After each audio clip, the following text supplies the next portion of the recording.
Kurva yang melengkung habis ini artinya suatu saat wabah ini akan berhenti. Nah, garis ini mewakili kapasitas rumah sakit dan tenaga kesehatan. Jadi semua yang di bawah garis ini kemungkinan besar akan dirawat, tapi yang di atas garis ini kemungkinan besar kesulitan dan bahkan meninggal dunia. Nah, tugas kita adalah membuat kurvanya tuh nggak terlalu melonjak tinggi, sehingga semua orang yang sakit bisa masuk ke dalam rumah sakit dan ditangani oleh petugas kesehatan. Jadi gimana caranya membuat kurva ini menjadi landai? Orang itu sakit nularin orang lain. Nah, orang yang sudah sembuh, tubuhnya jadi punya imunitas, sehingga kemungkinan dia tertular lagi itu kecil atau hampir nggak ada. Sehingga caranya sebuah wabah apapun itu dari zaman dulu berhenti adalah ketika cukup banyak orang kena virusnya, lalu menjadi imun sehingga virusnya nggak bisa punya orang untuk ditularin lagi. Nah, kenapa selama ini kita perlu banget namanya social distancing atau ngejauhin diri? Animasi ini bagus banget. Ini contoh kalau semua orang bergerak bebas seperti biasa, nggak ada pikiran, semua tetap pergi konser, pergi jalan-jalan. Ini akan terjadi. Satu orang akan menularkan semua orang berbarengan, dan itu yang berbahaya. Seperti tadi kita ngelihat kurvanya ya. Pada akhirnya akan lewat dan pada akhirnya semua orang akan sembuh. Tapi karena kurvanya tinggi, banyak orang akan mati dalam prosesnya. Nah, yang terjadi di Cina dengan adanya lockdown, ditutup, membuat orang tidak sakit sekaligus berbarengan. Jadi kurvanya lebih landai kalau kalian lihat, sehingga memberi waktu untuk orang-orang menjadi sembuh dan akhirnya bisa melandaikan kurvanya.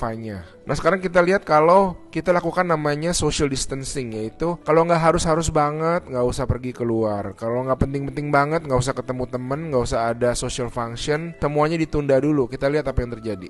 Nah, bahkan ini ada simulasi satu lagi, kalau social distancingnya itu benar-beneran ekstrim, orang nggak boleh keluar, ada jam malam dan sebagainya. Ini yang terjadi. Kita lihat beda banget kan. Jadi ada orang yang akan tetap sakit, tapi mereka bisa masuk rumah sakit dan dirawat. Jadi teman-teman, please do your social distancing, stay at home, work from home, anywhere you can.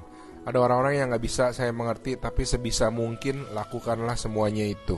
A good way of doing it is to imagine that you do have the virus, yeah, and change your behavior so that you're not transmitting it.